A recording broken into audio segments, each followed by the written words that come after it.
This is me, Nigam Varshney, and we are start to learn relation and function, which is the first chapter of our class 12. सबसे पहले ये जैसे ही नाम आता है class 12 के बच्चों के नाम में एक चीज आ जाती है कि यार थ्योरी थ्योरी थ्योरी कितना थ्योरी वाला चैप्टर है। पर मैं एक चीज आपके लिए एक एडवाइस करूंगा छोटी सी, ये है थ्योरी का चैप्टर, बट इसकी सबसे ज्यादा क्या चीज चाहिए तुम्हें? प्रैक्टिस। अगर ये चैप्टर में जिसे मास्टर्स करनी है वो उसे लिखना आना चाहिए यानी कि आपको ये चैप्टर जो है आपको कॉपी पर लिखते रहो, हर क्वेश्चन को करके देखना मतलब सॉल्यूशन नहीं देखना, कॉपी पे खुद से करके देखो। जब तक खुद से नहीं करके देखो तब से लिखने का तरीका नहीं आएगा, क्योंकि ये ऐसा चैप्टर है इसको मैं अलग तरीके से लिख सकता हूँ, दूसरा किसी अलग तरीके से लिखेगा, तीसरा अलग तरीके से लिखेगा, हर कोई अपना अलग तरीका लिखेगा। ये चीज समझ लो पहले तो, ठीक है। अब पहली चीज हम पढ़ने आ रहे हैं रिलेशन एंड फंक्शन, ठीक है। बट इससे पहले रिलेशन फंक्शन से पढ़ने से पहले और एक और चीज, जैसे कि हमारी 12th क्लास में कुछ चैप्टर्स आएंगे जैसे कि रिलेशन फंक्शन है या एप्लीकेशन ऑफ डेरिवेटिव्स है या प्रोबेबिलिटी है, ठीक है। तो ये कुछ ऐसे चैप्टर्स हैं, सबसे टफेस्ट चैप्टर्स हैं, ठीक है। सबसे टफेस्ट चैप्टर है डिफरेंशिएबिलिटी, जैसे ये सब सबसे टफेस्ट, पर ये टफेस्ट बने क्यों? स्टूडेंट्स में बता रहा था कि ये जो रिलेशन फंक्शन है और जैसे डिफरेंशिएबिलिटी है या प्रोबेबिलिटी है, तो ये कुछ ऐसे चैप्टर्स हैं जो 12th क्लास में सबसे टफेस्ट मोस्ट चैप्टर है, ठीक है। बट और ये 3D मोस्ट इंपोर्टेंट, ठीक है। ये 3-4 चैप्टर ऐसे जो सबसे टफेस्ट मोस्ट है, पर इनका एक सब चारों में एक कॉमन लिंक है। कॉमन लिंक क्या है? ये चारों चैप्टर्स जो मैं आपको चारों चैप्टर बता रहा हूँ, ये चारों चैप्टर्स 11th क्लास से कनेक्टेड है। ये चारों चैप्टर 11th क्लास से कनेक्टेड है।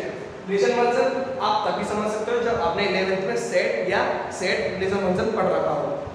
आप प्रोबेबिलिटी तभी पढ़ सकते हो जब आप 9th 10th 11th की प्रोबेबिलिटी पढ़ चुके हो। आप डिफरेंशिएबिलिटी या एप्लीकेशन ऑफ डेरिवेटिव्स तभी पढ़ सकते हो जब आपने 11th में लिमिट वगैरह और उसके थोड़े डेरिवेटिव्स के बारे में नॉलेज हो, ठीक है। सबसे पहले अब देखो, अब जिसको आता हो रिलेशन फंक्शन में सेट क्या होता है, ठीक है। अगर नहीं आता तो छोटी सी नॉलेज में बता सकता हूँ व्हाट इज सेट। देखो, set is a well defined collection of objects और एलिमेंट्स और मेंबर्स। हर जगह अलग अलग चीज कहलाएगी, ऑब्जेक्ट्स है, मेंबर्स है या एलिमेंट्स है, बट हमेशा ध्यान रखना ऑब्जेक्ट हो या मेंबर हो या एलिमेंट, तीनों एक ही चीज, ठीक है। अच्छा, यहाँ पे एक चीज नोटिस करने की है, हम बोल सकते थे it is collection of objects, collection बोल देते ठीक, पर ये वेल डिफाइंड, हमें वेल डिफाइंड का क्या मतलब है? एक बहुत ही अच्छा एग्जांपल दूंगा, बहुत ही अच्छा एग्जांपल, जैसे कि मैं जैसे यहाँ पे बात में it is a collection of objects, तो कलेक्शन ऑफ ऑब्जेक्ट्स का मतलब हो जाता कि मैं बेड ले लूं, मैं बकेट ले लूं, मैं टेबल ले लूं, यानी मैं हर तरह की दुनिया की चीजों का एक कलेक्शन बना दूं, तो वो सेट कहलाएगा? नहीं, जब तक हम उसे एक डिफाइन नहीं करेंगे।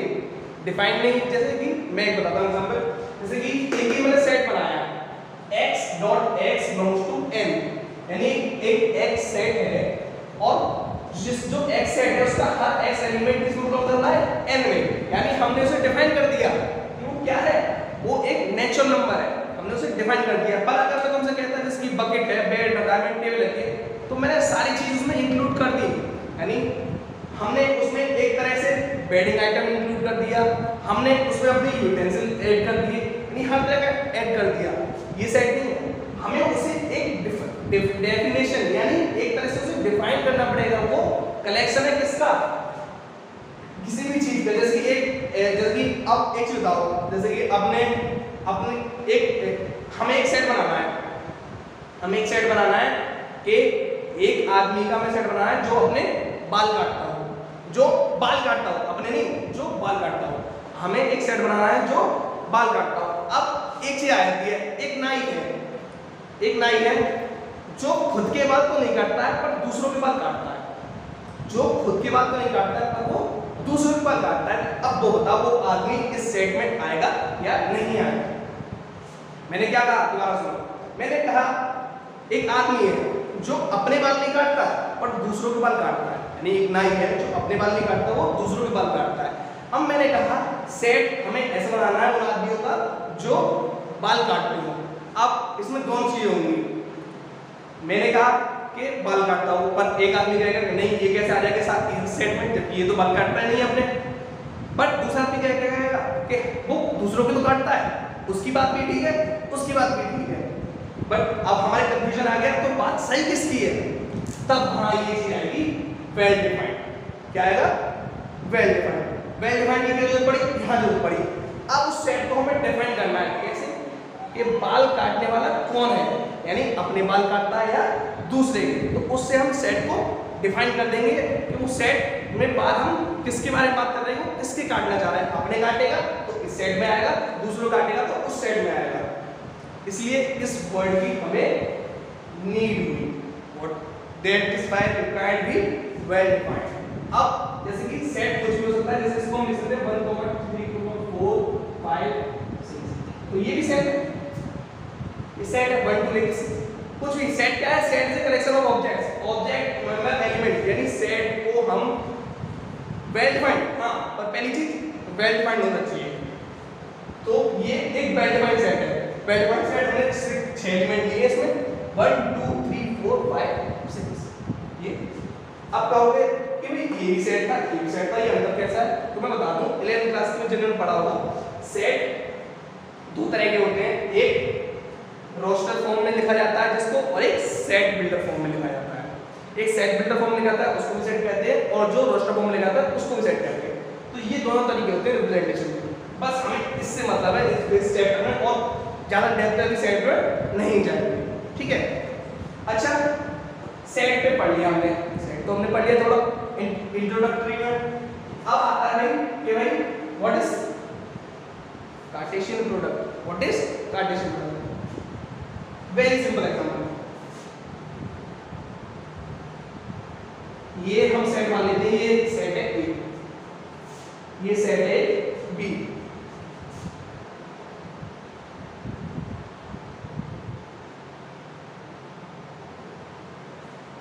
इस सेट में 1 2 3 4 4 एलिमेंट है। इस सेट में ए बी केवल 2 एलिमेंट है। अब मुझसे कहा जाए कि भाई इन दोनों का कार्टेशियन प्रोडक्ट। यहाँ पे कार्टेशियन प्रोडक्ट का सिंपल मतलब है कि भाई जब ये दोनों सेट में लूं और आपस में क्रॉस कराऊं नहीं, अगर मैं इन दोनों को मैच करूं, इन दोनों को मैं मैच करूं, इन दोनों का प्रोडक्ट करूं, तो मुझे क्या क्या मिल सकता है? यानी अगर मैं इन दोनों को सेट बनाऊं तो मुझे क्या क्या आउटकम मिल सकते हैं? हमें ये चीज सोचनी है। जैसे कि अगर मैं इस फर्स्ट को ए से मिलाऊं तो क्या मिलेगा? 1 a, ठीक। फिर क्या मिलेगा मुझे? अगर मैं 1 को बी से मिलाऊं तो 1 b। इसके बाद 1 के साथ तीसरा एलिमेंट तो नहीं मिल सकता, 2 ही एलिमेंट है बी में, इस सेट में 2 एलिमेंट है तो केवल ये 2 आएंगे। उसके बाद और पहली चीज, इसको हमें पहले कर्ली ब्रैकेट से ओपन करना पड़ेगा। जब भी हम कार्टेशियन प्रोडक्ट पढ़ेंगे सबसे पहले कर्ली ब्रैकेट में जितने भी प्रोडक्ट आएंगे उसको हम स्क्वायर ब्रैकेट का यूज करके लिख सकते हैं। उसके बाद अब कौन सा एलिमेंट है? 2, तो 2 को पहले इससे करेंगे फिर इससे करेंगे, तो क्या क्या मिलेगा हमें इससे? 2 a और 2 b, ठीक। अब इसके बाद 3 a और 3 b, ऐसे 4 a 4 b।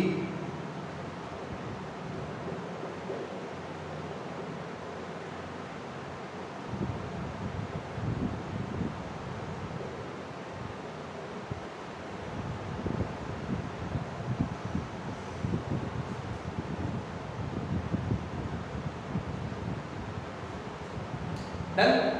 तो क्या ये कार्टेशियन प्रोडक्ट? कुछ नहीं, हमने क्या करा, हमने इस सेट के एलिमेंट लिए, इस सेट के एलिमेंट लिए, दोनों को क्या किया? उन दोनों का क्रॉस कराया। तो ये जो सेट आया, दोनों के क्रॉस कराने का जो हमने सेट बनाया, उस सेट को क्या कहेंगे हम? Cartesian product. और ये किससे डिनोट होगा? a cross b। a cross b मतलब a का हम जब b से क्रॉस कराएंगे तो हमें क्या मिलेगा? ये मिलेगा। तो ये क्या है?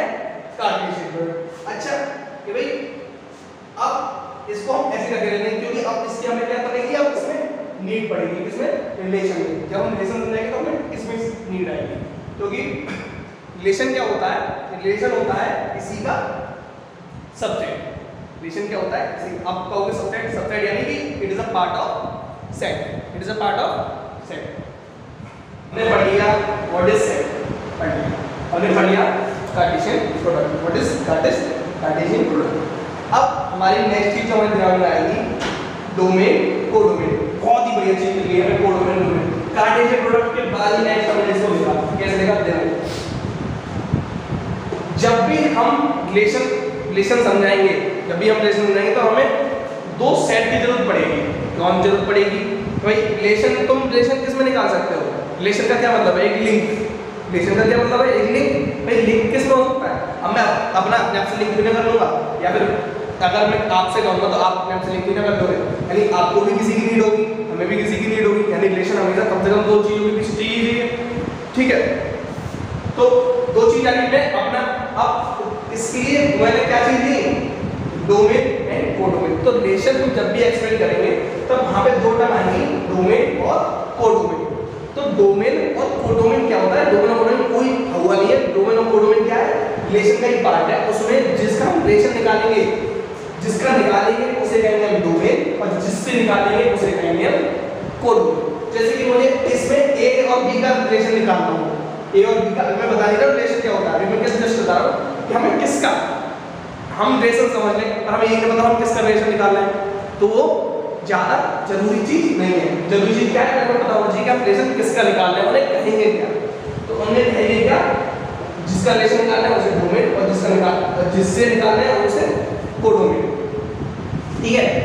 तो डोमेन कोडोमेन क्या है, डोमेन और कोडोमेन भी क्या है, सेट है, डोमेन कोडोमेन भी क्या है, सेट है। तो ए यहाँ पे क्या कह सकते हैं, उसको डोमेन कह सकते हैं, और बी को क्या कह सकते हैं, codomain. A is our domain and B is our codomain, ठीक है। अब नेक्स्ट चीज आई रेंज, नेक्स्ट चीज क्या है, रेंज। रेंज देखो, रेंज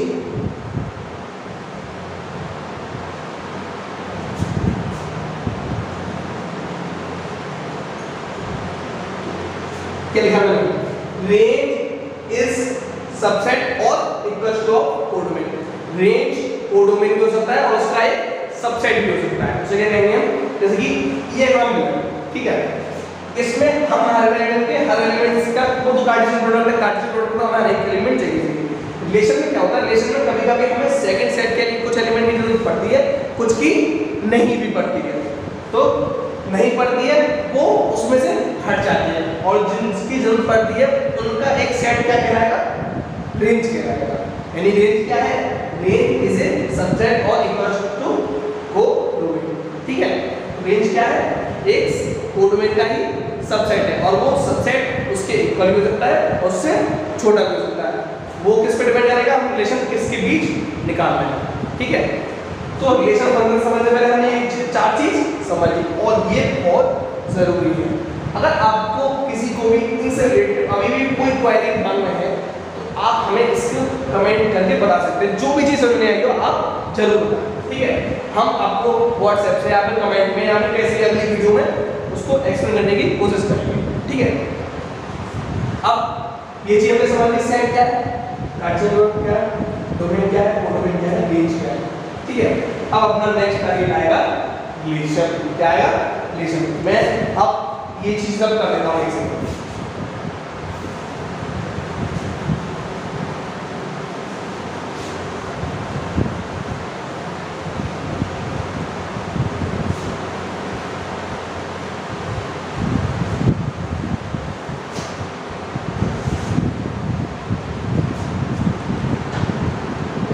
इसको और अच्छे तरीके से लिखना है।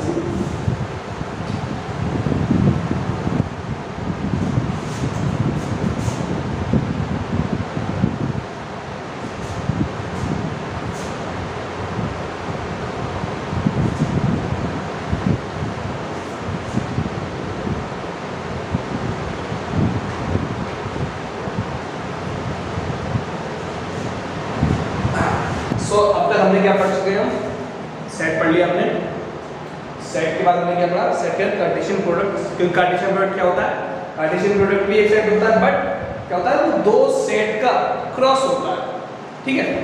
अब उसके बाद हमने देखी थी डोमेन और कोडोमेन, उसमें थोड़ा क्लियर नहीं हो पाया क्यों, क्योंकि कोडोमेन और डोमेन किसका ही पार्ट है, एक रिलेशन का ही पार्ट है, क्योंकि हम रिलेशन किस में निकालेंगे, डोमेन और कोडोमेन, ठीक है। और जो चीज के रहती है तो अब वो यहाँ पे मैं तुम्हारा क्लियर कर रहा हूँ। एक एलिमेंट हम यहाँ पे और ले लेते हैं सी, अब थोड़ा क्लियर होगा व्हाट, अब डिफरेंस पता चल जाएगा हमें रेंज और कोडोमेन, ठीक है।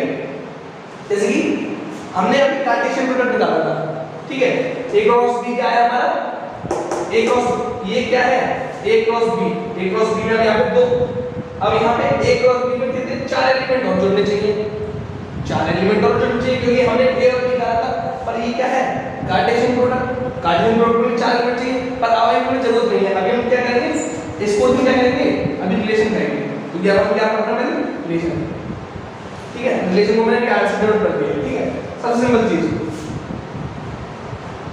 ये हमने एक रिलेशन डिफाइन करा कि भाई 1 a 1 b 2 a 2 b 3 a 3 b 4 a 4 b, ये क्या है रिलेशन, ये हमने रिलेशन डिफाइन करा। बट अगर हम इसका कार्टेशियन प्रोडक्ट निकालें, अब अगर इसका हम कार्टेशियन प्रोडक्ट निकालें तो कार्टेशियन प्रोडक्ट में तीन एलिमेंट और जुड़ जाएंगे, कौन से, 4 a 4 b और 4 c, ठीक है ना, क्योंकि अगर हम इसमें यानी कि अगर रिलेशन में इसका अगर रिलेशन में हम ये तीनों एलिमेंट और जोड़ दें तो वही क्या बन जाएंगे, एक क्रॉस बी बन जाएंगे, ठीक बात है नहीं है, क्योंकि अभी मैंने सबसे पहले कार्टेशियन प्रोडक्ट क्या होता है, कार्टेशियन प्रोडक्ट दोनों सेट्स का क्या होता है, क्रॉस होता है उसमें, और इसमें क्या है, ए के संग हमने चार बार करा है क्रॉस, बी के संग करा, बट सी के संग नहीं करा, ठीक है, सी के संग नहीं करा, क्योंकि क्या है इसको हमने क्या करा है, रिलेशन। सबसे पहले हम रिलेशन समझते हैं, रिलेशन क्या है, relation it is a link,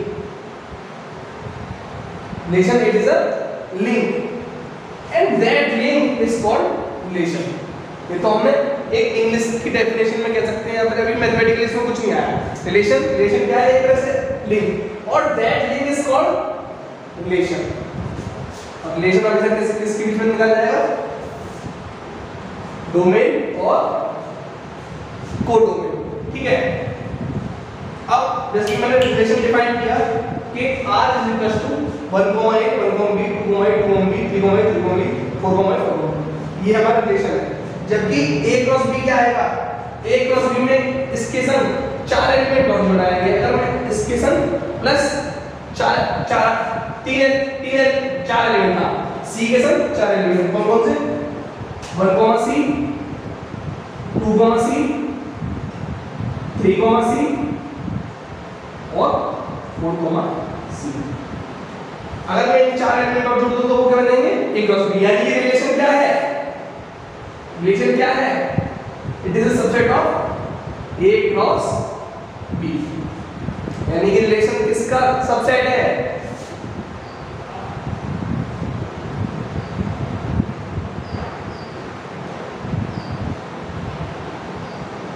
correct, Cartesian product. क्यों, क्योंकि अगर इस a क्रॉस b में ये चार एलिमेंट नहीं होते तो यही तो रिलेशन कहलाते, अगर हम कार्टेशियन प्रोडक्ट में ये चार एलिमेंट दिखा देते तो यही तो रिलेशन बन जाएगा, ये तो समझ आता। तो रिलेशन क्या होता है, रिलेशन तो क्या है, रिलेशन तो सिंपल है, रिलेशन क्या होता है, रिलेशन हम किसी भी दो सेट में एक रिलेशन बना दें, जैसे कि ये तो हो गया सेट है, ये तो हम एक तरह से कि इस फॉर्म में देख रहे हैं, रिलेशन को अगर हम दूसरी फॉर्म में लेंगे, ठीक है, यानी सेट बिल्डर फॉर्म में अगर हम लेंगे तो कैसे लिखेंगे, एक तो ये हो गया रिलेशन, इसको हम इस फॉर्म में लिख सकते हैं रोस्टर फॉर्म में। अगर हम सेट को लिखना है, जैसे कि एग्जांपल ले लो r is equals to x, y, पहली चीज x, y क्यों, x यहाँ पे डोमेन का एलिमेंट होगा और y कोडोमेन होगा, ठीक है।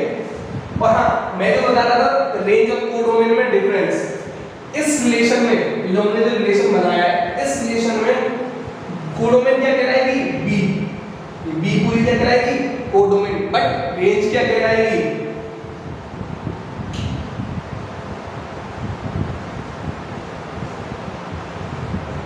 a, b। A comma B. इसमें सी एलिमेंट नहीं आएगा। क्यों नहीं आएगा? क्योंकि सी एलिमेंट रिलेशन में डिफाइंड नहीं है, इसलिए वो रेंज में नहीं आएगा। That's the difference between codomain and range. Just simple difference है। क्या डिफरेंस है? रिलेशन में जो एलिमेंट, रिलेशन में जितने भी एलिमेंट आएंगे उसमें सारे क्या होंगे?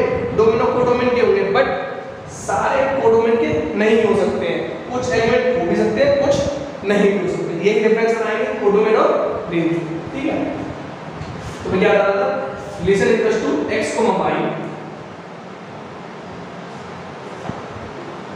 such that x is the square of y. Relation is equals to x. Relation is of x comma y such that x is the square of y. x square of y का क्या मतलब हुआ कि x जो है वो y का square है। अगर हम इसको दो सेट की फॉर्म में लिखें, ये अगर दो सेट है, ठीक है, तो y अगर 1 2 3 है, y अगर 1 2 3 है, तो इनके स्क्वायर क्या होंगे? 1, 2 का स्क्वायर क्या होता है? 4 और 3 का स्क्वायर 9। यानी कि x जो है वो y की क्या है? स्क्वायर। तो रिलेशन ये कह रहा है, ये कह रहा है। और यहाँ पे स्पेशल चीज मेंशन करनी है। यहाँ पर एक स्पेशल चीज हम भूल चुके हैं। हमने क्या छोड़ दिया यहाँ पे कि x और y है क्या? x और y है क्या? ये जरूरी मेंशन करना है। क्या करना है? जरूर मेंशन करना है। x y क्या है? x y belongs to x y belongs to natural number.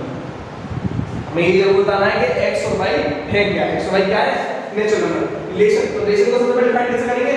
कि सबसे पहले a स्क्वायर में बताएंगे किसका रिलेशन है, यानी x और y का।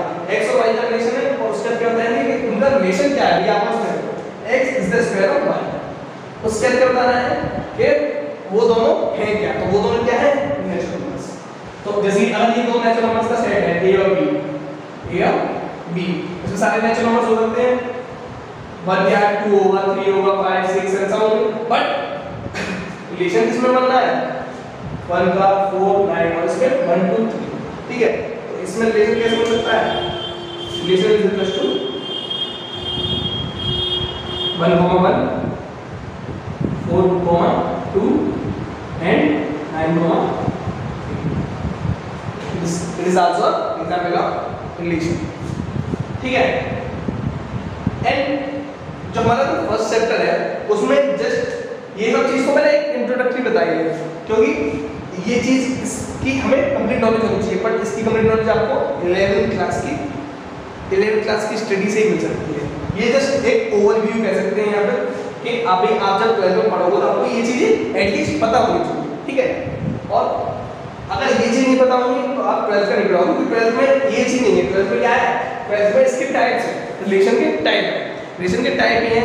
रिलेशन के जब टाइप पढ़ोगे सबसे पहले पढ़ोगे नल रिलेशन या फिर यूनिवर्सल रिलेशन। ठीक है, और उसके बाद फिर मेनली 3 टाइप जो पढ़ने हैं हम लोगों को, रिफ्लेक्सिव, सिमेट्रिक और ट्रांजिटिव। ठीक है, ये चीज पढ़नी है। उसके बाद हमें फंक्शन पढ़ना है, तो हमें ये चीज पहले पता होना चाहिए। ठीक है, so that's our complete introduction about relation. तो we have completed the overview about relation की आपको पता चल चुका है कि भाई what is set, what is codomain, domain और रिलेशन क्या है, सब चीज़ हमने क्लियर कर ली है। बट मैं भी आपको बता दूं, एक इस ये जो हमारे फर्स्ट चैप्टर है रिलेशन पढ़ना बहुत ही आराम से पढ़ना है, बहुत ही धीमे धीमे चलेंगे। अपनों को इसमें क्या लेनी है? हमें भागना नहीं है, हमें इसमें नॉलेज गेन करनी है और इसकी जितनी ज़्यादा हो सके डेप्थ में पढ़ना है, क्योंकि ये चैप्टर बहुत ज़्यादा इंपॉर्टेंट है। जितने भी हायर मैथमेटिक्स के लिए जो भी बच्चे इंटरेस्टेड हैं उनके बहुत जरूरी चैप्टर है, क्योंकि आप जब बीएससी फर्स्ट ईयर में जाओगे या बीटेक करोगे तो फर्स्ट ईयर में फर्स्ट सेम में मिल जाएगा आपको। ठीक है, बहुत इंपॉर्टेंट चैप्टर है। एंड इसको हम क्या दो पार्ट्स में पढ़ेंगे, इसका रिलेशन अलग और फंक्शन अलग। तो रिलेशन का जो मैंने आपको फर्स्ट इंट्रोडक्शन दे दिया है, इसके बाद अपनी मैं जो आपको नेक्स्ट वीडियो में बताऊंगा इसके टाइप्स के बारे में बताऊंगा। ठीक है, इसके बाद टाइप्स की बात करूंगा जब ये कंप्लीट इसका पूरा टॉपिक है उसके आगे हम खत्म हो जाएंगे। ठीक है, तो ये चैप्टर के 2 पार्ट में पढ़ेंगे, रिलेशन पहले और उसके बाद फंक्शन। ठीक है, दैट्स इट।